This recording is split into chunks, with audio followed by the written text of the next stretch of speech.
Assalamualaikum warahmatullahi wabarakatuh. Kita kembali lagi ya teman-teman di channel Pejuang Mantri. Di video ini kita akan berlatih lagi ya untuk FR soal-soal P3K perawat. Dan soal-soal seperti ini cukup sering muncul ya ketika kita tes P3K maupun tes CPNS. Ini akan sering kita temukan di dalam tesnya ya.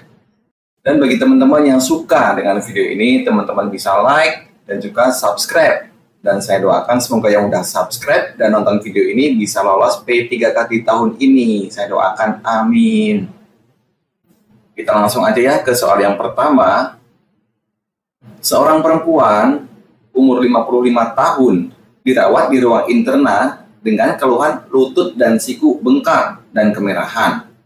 Saat pengajian, lutut terasa nyeri bila digerakkan, tampak gelisah, skala nyeri 5, wajah meringis, dan pasien cenderung mengubah posisi untuk menghindari nyeri. Pasien dibantu keluarganya berpakaian, makan, dan mengganti baju. Tekanan darah 140/90, frekuensi nadi 105 kali per menit, frekuensi nafas 24 kali per menit. Dan dari hasil labnya, asam urat 12 gram per desiliter. Pertanyaannya, apakah masalah keperawatan pada kasus tersebut? A. Gangguan mobilitas fisik. B. Intoleransi aktivitas. C. Gangguan ADL.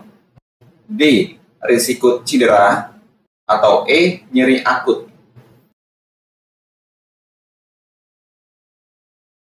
Jawabannya E, yaitu nyeri akut ya. Baik, ini sesuai SDKI ya. Jadi definisi dari nyeri akut adalah pengalaman sensorik atau emosional yang berkaitan dengan kerusakan jaringan aktual ataupun fungsional dengan konsep mendadak atau lambat dan berintensitas ringan hingga berat yang berlangsung kurang dari 3 bulan. Ini nyeri akut ya. Sedangkan gejala dan tanda mayornya, ini untuk subjektifnya yaitu mengeluh nyeri ya. Terus objektifnya, pasien tampak meringis, bersikap protektif, misalnya waspada, terus posisi menghindar dari nyeri, nah itu ya. Terus selanjutnya gelisah, frekuensi nadi meningkat, dan juga sulit tidur.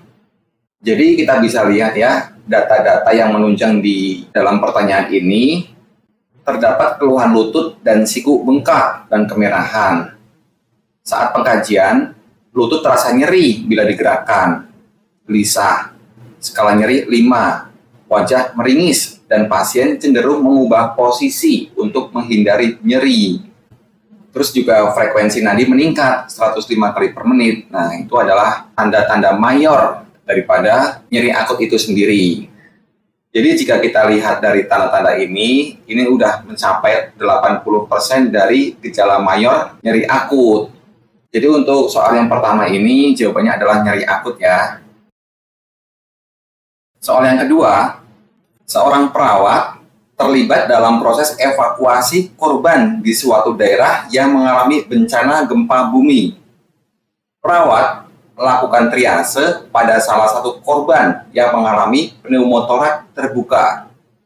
Pertanyaannya, apa warna kode yang harus dipasang oleh perawat pada kasus tersebut? A. Kuning. B. Merah. C. Hitam. D. Hijau. Atau E. Biru. Jawabannya B, yaitu merah.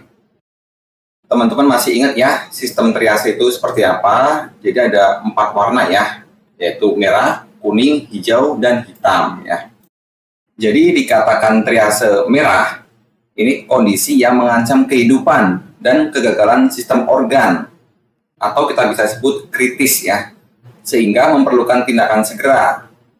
Sedangkan warna kuning, ini kondisi ancaman terhadap kehidupan atau kecacatan yang memerlukan pertolongan segera, hanya saja tidak dalam kondisi kritis. Terus yang warna hijau, pasien dalam kategori ini umumnya mengalami cedera ringan dan biasanya masih mampu berjalan ataupun mencari pertolongan sendiri. Sedangkan yang hitam, ini pasien yang terindikasi telah meninggal dunia secara klinis. Ya. Dan pneumotoraks ini sendiri merupakan kegawat daruratan medis berupa adanya udara pada rongga pleura akibat hilangnya integritas membran pleura visceral dan parietal. Pneumotoraks terbuka ini merupakan situasi yang dapat mengancam nyawa bila tidak ditangani segera. Korban memiliki harapan hidup jika segera mendapatkan pertolongan.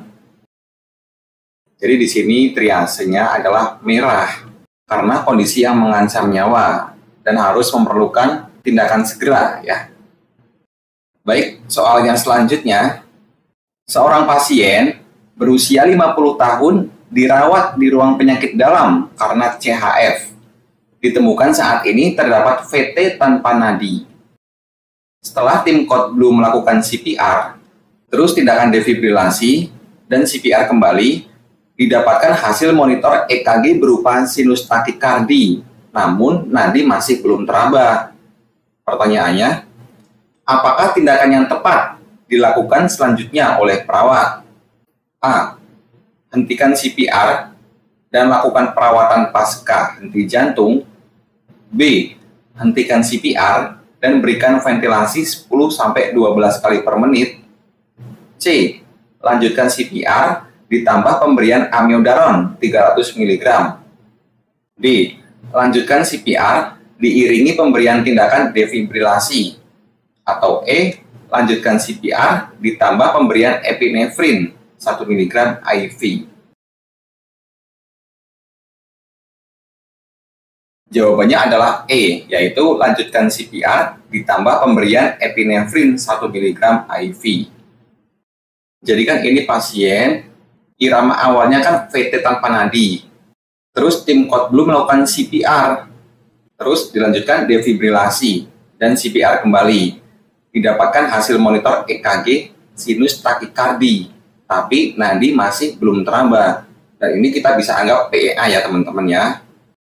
Jadi di dalam algoritma PEA dan juga asistol ya, yang harus kita lakukan adalah CPR dan ditambah dengan pemberian epinefrin 1 mg IV.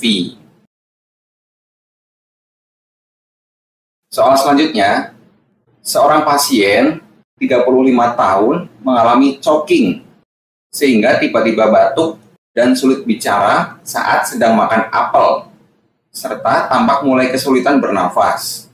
Pasien tampak obesitas, dan pertanyaannya, apakah manuver yang tepat dilakukan terhadap pasien? A. Back bows. B. Chest thrust.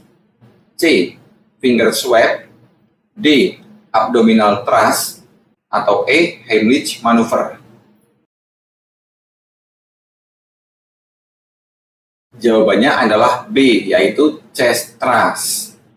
Jadi di dalam penanganan orang dengan kasus tersedak ya, ini terdapat beberapa manuver yang terbukti efektif untuk menangani tersedak. Yang pertama ada back blow, yaitu tepukan di punggung, terus abdominal thrust, hentakan pada perut. Ini abdominal thrust ini disebut juga dengan Heimlich maneuver ya. Terus yang terakhir ada chest thrust atau hentakan pada dada. Dan teman-teman harus bisa ingat, jika pasien obesitas ataupun pasien yang hamil, ini Heimlich maneuver tidak akan efektif. Jadi ini bisa dilakukan dengan cara manuver chest thrust ya. Oke, mungkin cukup sekian video kita di kali ini. Nanti di video kedepannya kita akan berlatih lagi nih mengenai soal-soal P3K perawat. Dan jika teman-teman suka dengan video ini, teman-teman bisa like dan juga komen jika teman-teman ada pertanyaan, dan jangan lupa subscribe. Dan saya doakan semoga yang sudah subscribe bisa keterima P3K di tahun ini. Amin.